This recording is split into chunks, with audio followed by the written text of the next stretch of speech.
أعوذ بالله من الشيطان الرجيم. بسم الله الرحمن الرحيم. الحمد لله وكفى وسلام على عباده الذين اصطفى أما بعد فأعوذ بالله من الشيطان الرجيم بسم الله الرحمن الرحيم.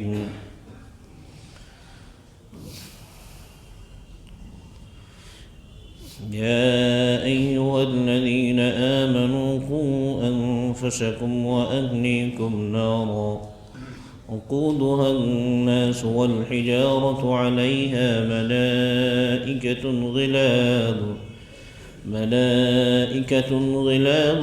شداد لا يعصون الله ما أمرهم ويفعلون ما يؤمرون.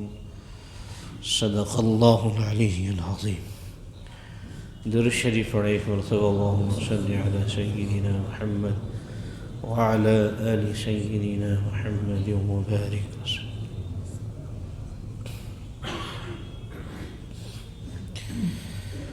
اللہ تبارک و تعالی ہے جب بچے کی پیدائش ہو تو اب سب سے پہلا حق بچے کا ماں باپ پر یہ ہے کہ بچے کی تحنیک کرائی جائے. تحنیک کے لفظ کو شاید ہی کچھ لوگ جانتے ہوں کہ یہ بھی کوئی عمل ہے جو پیدائش کے بعد فوری طور پر کیا جاتا ہے. تحنیک کہتے ہیں بچے کو کسی صاحب نسبت، کسی نیک، کسی بزرگ، یہاں بزرگ سے مراد سفید داڑھی والا نہیں ہے. بعض مرتبہ لوگ یہ سمجھتے ہیں کہ جس آدمی کی داڑھی سفید نہیں ہوئی وہ نیک بھی نہیں ہے، وہ بزرگ بھی نہیں ہے. بزرگی کا تعلق داڑھی کے سفید ہونے سے نہیں ہے. بزرگی کا تعلق ہماری نزدیک قرآن و سنت کی اصطلاح میں نیکی اور تقوی ہے.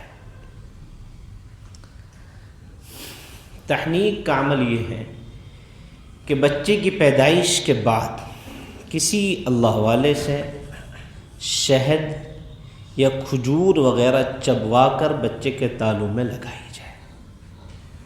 اللہ کے نبی صلی اللہ علیہ وسلم کے یہاں چھوٹے چھوٹے بچے حضرات صحابہ اور صحابیات لے کر آتی ہیں کہ اللہ کے نبی یہ ہمارے بچے کی پیدائش ہوئی ہے، آپ اس کی تحنیک فرما دیں.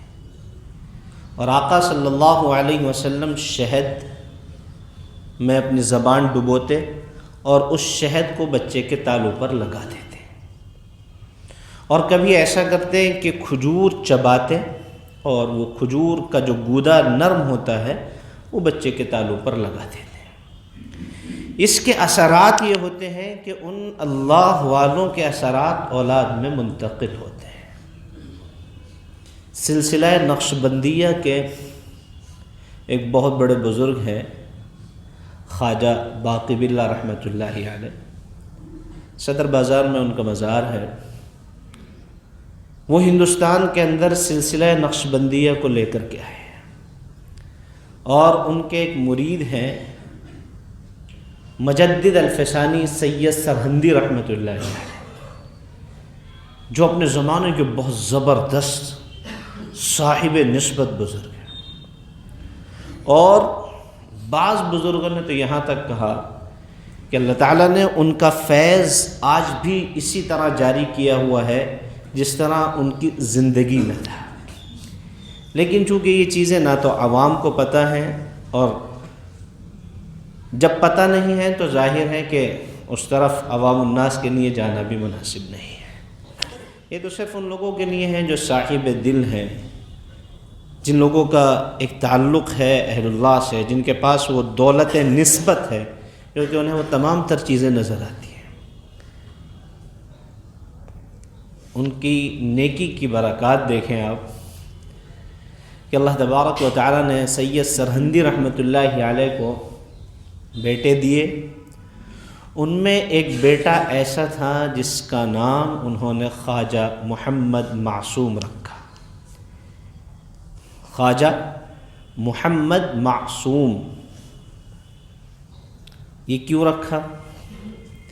یہ اس لیے رکھا کہ اللہ تبارک و تعالی نے ایک روز سید سرہندی رحمۃ اللہ علیہ کے دل پر الہام فرمایا کہ ہم آپ کو ایک ایسا بیٹا عطا کریں گے جو گناہ کبیرہ سے محفوظ رہے گا، یعنی وہ گناہ نہیں کرے گا۔ یہ انبیاء علیہ السلام کی صفت ہوتی ہے، انبیاء علیہ السلام گناہ سے معصوم ہوتے ہیں، اللہ تعالیٰ ان کو ہر طریقے سے محفوظ رکھتا ہے۔ اہل اللہ کے بندے، اللہ کے ولی گناہ سے محفوظ ہوتے ہیں۔ اگر ان سے کوئی گناہ ہو بھی جاتا ہے تو دل پر ایک بوجھ ہوتا ہے، اور جب تک رو دھو کر اللہ تعالیٰ سے معافی تلافی نہ کرنے تب تک ان کو چین نہیں آتا۔ تو سید سرہندی رحمۃ اللہ علیہ، مجد الفسانی رحمۃ اللہ علیہ نے ان کا نام خواجہ محمد معصوم رکھا۔ تحنیک سے متعلق یاد آیا، ایک مرتبہ حضرت کے یہاں ایک بزرگ تشریف لائے جو سلسلہ چشتیہ کے بزرگ تھے۔ تو حضرت نے اس بچے کو ان کی گود میں دیا اور کہا کہ حضرت آپ اس بچے کے لیے دعا فرما دیں۔ ان بزرگ نے اس بچے کو اپنے پاس لیا اور اپنی زبان اس بچے کے منہ میں ڈالی، اپنی زبان اس بچے کے منہ میں ڈالی، اور اس بچے نے اس زبان کو چوسنا شروع کیا۔ تو تھوڑی دیر کے بعد ان بزرگ نے فرمایا، بھئی تم نے ہمارے سلسلے کی جو برکات تھی، جو نور تھا، وہ سب حاصل کر لیا، تھوڑا باقی رہنے دو تاکہ ہماری اولاد کو بھی کچھ مل جائے۔ اللہ اکبر۔ اللہ کے نبی صلی اللہ علیہ وسلم سیدنا حسن، سیدنا حسین رضی اللہ تعالیٰ عنہ کے ساتھ جب کھیلتے تھے تو اپنی زبان ان کے منہ میں ڈال دیتے تھے۔ اللہ اکبر۔ وہ آقا کی ذات کے اندر جو نور تھا، وہ تقویٰ تھا، وہ ظاہر ہے کہ وہ ٹرانسفر ہونا ہی ہے۔ تو اس عمر میں انہوں نے نسبت کے اس نور کو حاصل کر لیا تھا، اور تقریباً 13 سال کی عمر ہوگی غالباً، 13 سال کی عمر میں ان کو خلافت مل گئی تھی، وہ پیر بن گئے تھے، بڑے بڑے لوگ ان سے آ کر بیعت ہوتے تھے۔ 13 سال کی عمر میں بزرگ بن گئے تھے، اور نیکی کا عالم یہ تھا۔ حضرت مجدد الفسانی رحمۃ اللہ علیہ کے زمانے میں ایک مرتبہ عید کے چاند کو لے کر کچھ اختلاف ہو گیا۔ یہاں بھی ہوتا ہے، عید کا چاند کہیں دکھا کہیں نہیں دکھا، کیا ہوا کیا نہیں ہوا، آدھے لوگوں نے نماز پڑھی آدھوں نے نہیں پڑھی۔ مجدد الفسانی علیہ الرحمہ نے نماز پڑھی لی عید کی، اور جب آپ تشریف لائے تو ایک مرید نے کہا، حضرت عید کے چاند میں بڑا اختلاف تھا، آپ نے نماز پڑھ لی، تو اب ہمیں یہ کیسے تسلی ہو کہ آج روزہ نہیں تھا، چاند ہو گیا ہے؟ حضرت نے فرمایا، جاؤ ہمارے گھر میں جاؤ اور جا کر کے معلوم کرو کہ محمد معصوم نے آج دودھ پیا ہے کہ نہیں پیا ہے، دودھ پیا ہے کہ نہیں پیا ہے۔ گھر میں اندر سے بتایا گیا کہ آج خواجہ محمد معصوم نے دودھ پی لیا ہے۔ حضرت نے فرمایا کہ میرے اس بچے نے پورے رمضان میں دن میں دودھ نہیں پیا۔ اللہ اکبر کبیرہ۔ یہ نیکی و تقوی کی برکات ہے، یہ اللہ والوں کی تقوی اور ان کی نیکی کی برکات ہے۔ تو ایسا نہیں ہے کہ نہیں، دل چاہیے، وہ ٹیسٹر چاہیے، وہ ٹرانسفارمیشن چاہیے اس کو کھینچنے کے لیے۔ سب کے لیے سب چیزیں نہیں ہیں، اس لیے میں بھی سب کو کہتا نہیں کہ سب جائیں، سب کو جانے کی اجازت بھی نہیں۔ بہرحال میرا جو بتانے کا مقصد تھا، تحنیک اسی کا نام ہے۔ تحنیک کا لفظ سمجھ میں آ گیا نا؟ تحنیک اسی کا نام ہے۔ اللہ کے نبی صلی اللہ علیہ وسلم اپنا لعاب ڈال دیا کرتے تھے شہد میں، کبھی کھجور کو چبوا دیا کرتے تھے اور بچے کے تالوں میں لگا دیا کرتے تھے۔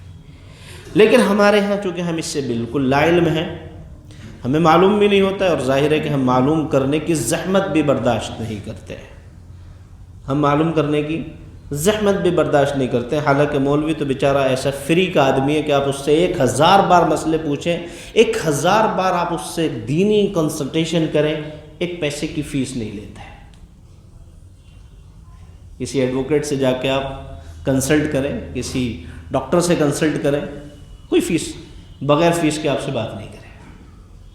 کہ مولوی ہمارے معاشرے کا ایسا سستا آدمی ہے بیچارہ، جتنا چل رہے ہیں آپ اس سے کنسلٹ کریں. وہ جا رہا ہے، آپ راستے میں اس کو روک لیں، مجھے آپ سے ایک مسئلہ معلوم کرنا ہے. اس نے کہا مجھے اس وقت میں تقاضا ہے، مجھے جانا ہے. آپ کہیں گے مول صاحب بڑے متکبر ہو گئے، میں نے مسئلہ معلوم کیا، مجھے بتائیں. آپ نے فون کیا، مول صاحب کے سونے کا وقت تھا، انہوں نے فون نہیں اٹھایا. میں نے فون کیا، آپ نے فون نہیں اٹھایا. ارے بھائی یہ بھی انسان ہے، اس کی بھی زندگی ہے، اس کے ساتھ بھی ضروریات لگی ہوئی ہیں، یہ کوئی فرشتہ نہیں ہے. کچھ تو سمجھیں، آپ کا قائد ہے، آپ کا لیڈر ہے. تو یہ اس طرح سے چیزیں ٹرانسفر ہوتی ہیں. اس کے لیے بہتر یہ ہے کہ بچے کی پیدائش سے پہلے ہی شہد یا کھجور وغیرہ چبوا کر رکھ لی جائے، اور بچے کو وہ اس کی ولادت کے بعد یہ عمل کیا جائے. دوسرا عمل یہ ہے کہ بچے کے فوری طور پر کان میں اذان دی جائے. دائیں کان میں اذان دی جائے اور بائیں کان میں تکبیر کہی جائے. دائیں کان میں اذان دی جائے، بائیں کان میں تکبیر کہی جائے. بہتر یہ ہے کہ اگر آپ اس لائق ہیں تو آپ خود بھی دے سکتے ہیں، کوئی مذاکرہ نہیں ہے. اور مشرح شخص ہے، داڑھی ہے، ماشاءاللہ نمازی ہے تو بھی، اور اذان صحیح دے سکتا ہے تو بہت ہی اچھا ہے. لیکن اگر کوئی غیر مشرح ہے، داڑھی بھی نہیں رکھتا ہے، کیونکہ داڑھی نہ رکھنا گناہ کبیرہ ہے، سخت ترین گناہ ہے، تو پھر ایسے شخص کو چاہیے کہ وہ اپنے گناہ کے اثرات بچے کی طرف منتقل نہ کر کے کسی نیک آدمی سے اس کام کو کرا لے. اب تیسرا مرحلہ آتا ہے کہ بچے کے نام کس طرح رکھے جائیں. ہمارے یہاں ایک بڑا فیشن چل گیا ہے کہ کوئی ایسا نام بتائیں صاحب جو کسی کا نہ ہو، کوئی ایسا نام بتائیں جو کسی کے، ایک ایکٹک نام چاہیے. ارے بھائی کیسا نام چاہیے، بڑی پریشانی ہوتی ہے بعض مرتبہ تو. اچھا جو کہ فوری طور پر نام ذہن میں بھی نہیں آتے ہیں. ایک مرتبہ تقریباً اب سے 10-12 سال پہلے کی بات ہے، ایک صاحب نے مجھے کہا کہ مجھے نام بتا دیں، میں اپنے بچے کا نام رکھنا چاہتا ہوں. میں نے ان کو کچھ نام لکھ کر دے دیے، عبداللہ، عبدالرحمن، اس طرح کے کچھ نام لکھ کر دے دیے. انہوں نے کہا کہ امام صاحب کوئی ایسا نام بتائیں جو بالکل ایک دم اینٹک ہو. تو میں نے کہا آپ اس کا نام ابلیس رکھ دیجئے یا شیطان رکھ دیجئے. کوئی بھی نہیں رکھتا ہے شیطان نام، پوری دنیا میں کوئی آدمی شیطان نام کا یا ابلیس نام کا نہیں ملے گا. بھئی یہی ہو سکتا ہے اور تو کچھ ہو نہیں سکتا ہے. اللہ کے نبی صلی اللہ علیہ وسلم نے فرمایا اپنے بچوں کے نام اللہ کے صفاتی نام پر رکھا کرو. سب سے بہترین نام عبداللہ، اللہ کا بندہ ہے. عبد الرحمن، رحمان کا بندہ ہے. یہ سب سے بہترین نام ہے. اور ایک اور حدیث سنیں، آقا صلی اللہ علیہ وسلم کی حدیث سنیے. نبی اکرم صلی اللہ علیہ وسلم نے فرمایا کہ اگر کوئی آدمی اپنے بچے کا نام محمد رکھتا ہے، کیا رکھتا ہے؟ اپنے بچے کا نام محمد رکھتا ہے، اس محمد نام کے رکھنے کی برکت سے اللہ تعالیٰ پورے گھر والوں کو جہنم سے محفوظ فرما دیتے ہیں. اللہ اکبر. ہمارے معاشرے میں یہ چیز نہیں ہے، لیکن عربوں کے معاشرے میں یہ تھی. باپ کا نام بھی محمد ہے، بیٹے کا نام بھی محمد ہے، پوتے کا نام بھی محمد ہے. محمد بن محمد. آپ دیکھیں نسلوں میں محمد نام کی اتنی بھرمار ملے گی آپ کو. بخاری اٹھا کے دیکھیں، ترمذی، کسی بھی کتاب کو اٹھا کے. بلکہ عربوں کا تو طریقہ آج بھی یہی ہے کہ اگر وہ کسی کو بلاتے تو ہمارے یہاں کہتے ہیں اوئے اوئے اوئے، وہ نہیں کہتے، محمد تعال یا محمد یا عبداللہ تعال. یہ اس طرح کے الفاظ ان کے یہاں وہ استعمال کرتے ہیں، محمد کا لفظ. اللہ کے نبی صلی اللہ علیہ وسلم نے فرمایا جو بچے، جس کا کوئی پہلا بچہ ہو اس کا نام محمد رکھے تو اللہ تعالیٰ اس محمد نام کی برکت سے، بیٹے کی برکت سے اس کے ماں باپ کے گناہوں کو معاف فرما دیتے ہیں. اب بتائیں، اب تو لوگ ایسے ایسے نام معلوم کرتے ہیں. کبھی کبھی تو میں کہتا ہوں آپ ایک کام کریں، آپ نے جو نام، کیونکہ مجھے پتہ ہے کہ جو میں نام دینے والا ہوں وہ ان کو پسند آنے والے نہیں ہیں، تو میں کہتا ہوں آپ نے جو نام لکھے ہیں نا، جو سلیکٹ کیے ہیں نا، آپ مجھے لکھ کے بھیج دیں، میں اس کے معنی بتا دوں گا آپ کو. یہ آسان کام ہے کیونکہ میں 20 30 25 نام لکھ کے ان کو دوں تو پھر پسند نہ آئے تو ایسا ہے وہ آپ نے 2-3 نام جو سلیکٹ کیے ہیں وہ آپ مجھے دے دیں تو میں آپ کے سلیکشن پر بھی اپروول دے دوں گا. یہی ہو سکتا ہے. اس کے بعد 7ویں دن بچے کا عقیقہ کرنا ہے. یہ بچے کے حقوق ہے ماں باپ پر. بیٹا ہے تو 2 بکرے یا 2 بکریاں، بیٹی ہے تو 1 بکرا یا 1 بکری. اور اگر وہ بھی نہیں ہے تو اللہ کے نبی صلی اللہ علیہ وسلم نے حضرت حسن رضی اللہ تعالیٰ عنہ کا جو عقیقہ کیا ہے وہ 1 بکرے سے بھی کیا ہے. 2 ہو جائیں تو بہت اچھا ہے، بہتر ہے. اگر 2 نہ ہو تو 1 سے بھی کر سکتے ہیں. لیکن اگر کسی کے پاس اتنی بھی گنجائش نہیں ہے تو بھی کوئی مذائقہ نہیں ہے، سنت ہے. کیونکہ حدیث پاک میں آیا اللہ کے نبی صلی اللہ علیہ وسلم نے فرمایا کہ بچہ اپنے عقیقے کے کور میں ہوتا ہے، کھول میں ہوتا ہے، وہ ایک سیکیورٹی گارڈ ہے اس کے لیے. اس کے بالوں کے بقدر، کیونکہ وہ ایک لمبی تفصیل ہو جائے گی. تو یہ 7ویں دن عقیقہ کرنا یہ سنت ہے. اس سے کیا ہوتا ہے؟ بچہ بیماریوں سے، بلاؤں سے، آفتوں سے، پریشانیوں سے محفوظ ہو جاتا ہے. اس کے بال اتار دیے جاتے ہیں، اس نے بقدر چاندی صدقہ کر دی جاتی ہے، اور ایک بات جانور ذبح کر دیا جاتا ہے. اچھا، اب عقیقے کے لیے یہ بھی ضروری نہیں کہ آپ بہت لمبا چوڑا پروگرام کریں. ہمارے یہاں تو پریشانی یہ ہے نا کہ یا تو ہم کریں گے نہیں، اور کریں گے تو پھر لاک ڈاؤن کے رولز کو بھی توڑیں گے. ویسے یہ اچھا ہے کہ جو باتیں آپ ہماری زبان سے نہیں مانیں گے نا، اللہ تعالیٰ کفار، فساق اور دشمنوں کے ڈنڈے سے منوائیں گے. اور مان رہے ہیں آپ، اور خوشی سے مان رہے ہیں، اور تو اور پیسے بھی دے رہے ہیں ان کو. لوگ چالان بھی کٹ رہے ہیں نا، تو پیسے بھی دے رہے ہیں. یہاں تو کوئی چالان بھی نہیں کٹتا ہے. دین سمجھ کے اگر عمل کرے آدمی اسی بات پر تو کیا مزے ہیں. 1 پیسے پر اجر ملے گا. تو 1 بکرا ذبح کر لے، اپنے کچھ رشتہ داروں کو بلا لے، اور کچھ دوست احباب کو بلا لے، اور غریب اور مسکین قسم کے لوگوں کو اس میں شامل کرے. بس ضروری نہیں کہ آپ بہت لمبا چوڑا پروگرام کریں، کیونکہ آج کل بھی عقیقہ جو سب کچھ ہو رہا ہے نا، یہ پیسے کمانے کا ایک ٹرینڈ چل گیا ہے. سسرالیوں سے پیسے لینے کا ایک ٹرینڈ چل گیا ہے. سسرالیوں سے پیسے لینے کا ایک ٹرینڈ چل گیا ہے. بچہ ہوتا ہے، اس کے بعد کچھ مٹھائی بھیجی جاتی ہے، اس کو بھیلی کہا جاتا ہے، وہ بھی پیسے لینے کا ٹرینڈ بن گیا ہے. ایک صاحب ہیں، ان کے سسرال والے اسی لیے ناراض رہتے ہیں کہ وہ یہ تمام تر چیزیں نہیں کرتے. وہ کہتے ہیں میں نہیں کرتا یہ تمام تر چیزیں، مجھے پیسے آپ سے چاہیے نہیں. جب مجھے آپ سے پیسے نہیں چاہیے تو ٹھیک ہے، میں تو یہ تمام تر چیزیں رسومات نہیں کرتا. اسی درمیان میں ایک عمل ہوتا ہے جس کو چھٹی کہا جاتا ہے. یہ ناجائز ہے کیونکہ شریعت اسلامیہ میں اس کا کوئی تعلق نہیں. یہ غیر مسلموں کا طریقہ ہے. چھٹی یہ غیر مسلموں کا طریقہ ہے. عقیقہ سنت ہے. عقیقے پر جتنے پیسے آدمی عقیقے اور سنت کی نیت سے اور اس نیت سے خرچ کرے کہ اس کی برکت سے اللہ تعالیٰ میرے بچے کو بیماریوں سے، آفتوں سے، پریشانیوں سے محفوظ رکھے گا، اس پر 1 پیسے پر اجر ملے گا. بہرحال یہ چند باتیں تھیں بچوں کے حقوق سے متعلق. انشاءاللہ اب اس کو اسی طرح تفصیلاً جمعہ در جمعہ بیان کروں گا. اللہ تعالیٰ عمل کی توفیق نصیب فرمائے. وآخر دعوانا الحمدللہ رب العالمین. اس ویڈیو کو اپنے دوستوں کے ساتھ ضرور شیئر کیجیے گا، اور اس ویڈیو میں کمنٹ کر کے ہمیں لازمی طور پر بتائیے گا کہ آنے والے وقت میں آپ کس طرح کی ویڈیوز دیکھنا پسند کرتے ہیں. اور اگر آپ نے ابھی تک ہمارا چینل سبسکرائب نہیں کیا تو فوراً سبسکرائب کیجیے، ساتھ ہی بیل آئیکن پر کلک کریں تاکہ مزید آنے والی ویڈیوز جو وقتاً فوقتاً آپ کے لیے اس چینل پر اپلوڈ کرتے ہیں وہ آپ کو وقت پر ملتی رہیں اور آپ ان سے مستفید ہوتے رہیں. اگلی ویڈیو تک ہمیں دیجیے اجازت. اپنا خیال رکھیے گا. اللہ حافظ. میرا دل بدل دے، میرا دل بدل دے، میرا دل بدل دے، میرا دل بدل دے، میرا دل بدل دے، میرا دل بدل دے.